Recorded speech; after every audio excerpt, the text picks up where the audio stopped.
Okay everybody, this is mooneydashcam. Tonight, we are in New Springfield, Staten Island. We're going to be going to the site of a murder that John Gotti called upon the New Jersey mob for because his own guys could not get it done. And this one of the guys in the New Jersey mob, Vinny was actually the real version of Tony Soprano, who Tony Soprano was based off of. So don't forget to follow me on Instagram at mooneydashcam. And please leave suggestions for future videos in the comments. I very, very much appreciate it. Okay, let's flip this around and get into it. Alright, so this story revolves around a 50-year-old developer slash businessman, Fred Weiss. The incident happened September 11th, 1989. The address that we're going to is 121 Wellington Court, New Springfield, Staten Island, like I said before. So, Fred Weiss owned W&W Properties, which was a real estate and development company, and a recycling company as well. He was involved in a Gambino garbage dumping scheme. They were illegally dumping over 4 tons of waste on a plot of environmentally protected wetlands in the Arlington neighborhood of Staten Island. They were not only dumping garbage, they were dumping asbestos and infectious medical waste. He was working with Gambino associates Anthony Paccione, Anthony Vulpes. They owned their own private garbage company called Rosedale, which they get all tied up in this later on. Another guy named John McDonald, who was from New Jersey.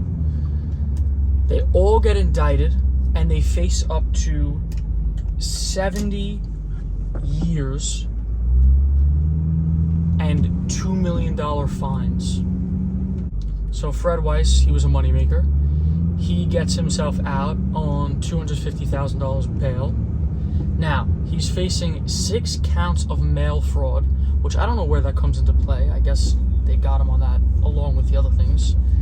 And conspiracy to violate the RICO Act, because he was involved in this organized crime scheme. This is fun. I'm blocking this guy's way now. There's only so much you can do here. Okay. So while he's wrapped up in this indictment, he tells his friends that it was a weak indictment and it was nothing to worry about. And he won't go to jail. This gets back to higher-ups in the Gambino family. It eventually gets back to John Gotti, which makes John Gotti believe that he might cooperate since he's not like a real gangster. He's kind of just involved, and he's generally a regular businessman.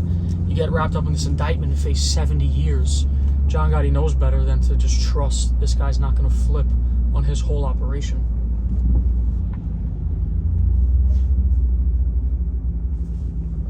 And put that along with the fact that Fred Weiss fired the lawyer the Gambinos gave them, and now mob lawyers are known to not represent people that cooperate, so that's a bad sign that he fired that lawyer. So of course, just like that, John Gotti sets up a hit team to kill Fred. This hit team included Joe Watts, who was not made because he was Irish, but then I also read this, that he was a captain. I don't know how that works. And then one-time acting boss John Jackie the Nose D'Amico. And then the captains that were involved were Louis Big Louie Valerio, Michael Mikey Scars DeLeonardo, who ended up cooperating, and the soldiers, Frankie the Fabiano, Edward Garofalo, who was Sammy the Bull's brother-in-law. Now, there's some commotion going on up here. I don't exactly know why. Now, while this is all going on, they're waiting outside to kill Fred Weiss right over here at his girlfriend's apartment, 121 Wellington Court. The whole neighborhood's probably going to be out. I don't know what's going on. Joe Watts is waiting behind. He was a hitman, a well-known hitman. He's said to kill over 30 people. He's waiting in a garage for Fred Weiss to be delivered so he could kill him. But let's pull up here. Yeah, we're gonna have the whole neighborhood out and looking at what's going on here, which means they'll also be looking at what I'm doing.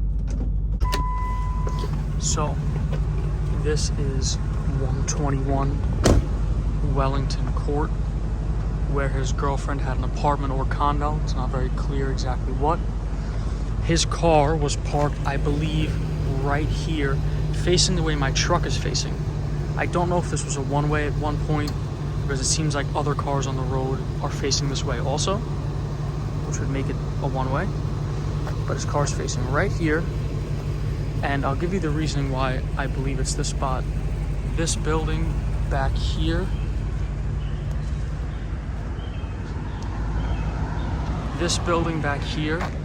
can be seen in the photo.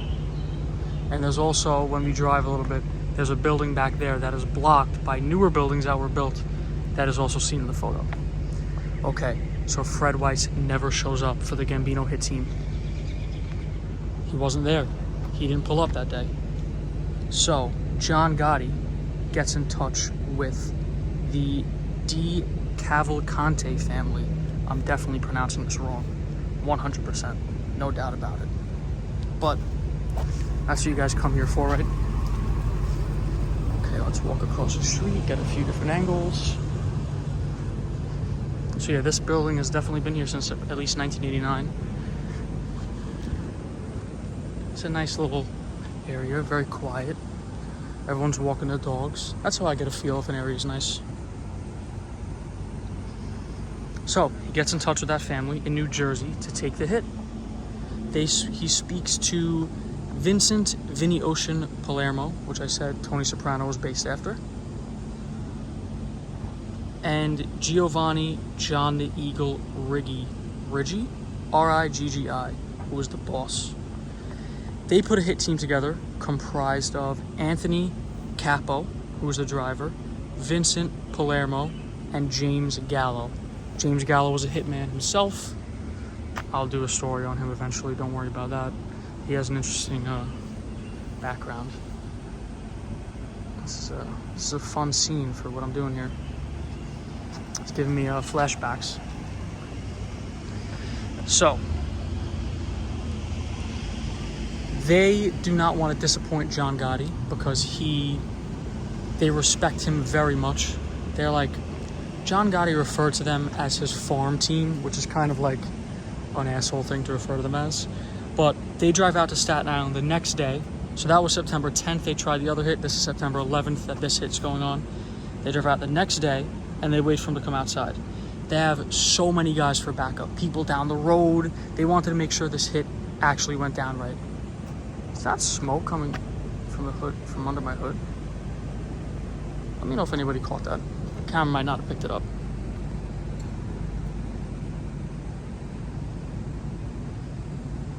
So as he's leaving, he gets into his car, his GMC Jimmy, his 1989 GMC Jimmy. And Vincent Palermo and James Gallo run up and shoot at him 7 times. That's according to Anthony Capo's testimony. Right about here. Some miss, most go into his face. One hits him in the arm. There were bullet holes left in his truck, but no shell casings found. As they left the scene, their license plate fell off their car. A fatal, fatal mistake. Back in the truck.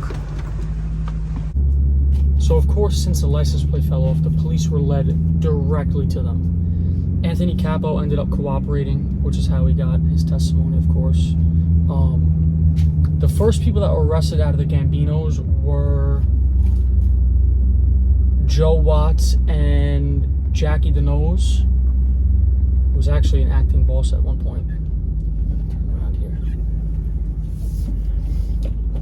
Yeah, they were arrested first. And then 13 years later, the rest of the Gambino crew was arrested on conspiracy to murder, even though they didn't do anything. And that's after 7 members of the Jersey family, let's try and pronounce his name again, stick with me here, DeCavalcante, who knows? That's after 7 of them were arrested. So 7 of them were involved in the hit, and then like, it's a crazy amount of mobsters involved. All right, I'm gonna flip the camera around right here and tell you why I picked that spot for where he got killed. It's a little bit dark, but do you see these 3 flagpoles in front of this building? It looks like 2 right now. As you get closer, it's gonna look like 3. And then you can see the building. It's behind some trees. Back then there weren't trees. This is in the background of those photos. So that's where I picked that spot from. And you can see that other building to the left of the truck, and then you see these 3 flagpoles along with this building in the background. So that's how I figured that. I always like to show you guys the reasoning behind why I pick the scenes that I think the murder took place at, because it's interesting to me. It's got to be interesting to you guys, I would hope. All right, that's pretty much everything I have to tell you about this ridiculous hit that John Gotti's crew could not get done, so we had to call on the Sopranos to get it done. It's ridiculous sounding, but I will see you guys in the next one.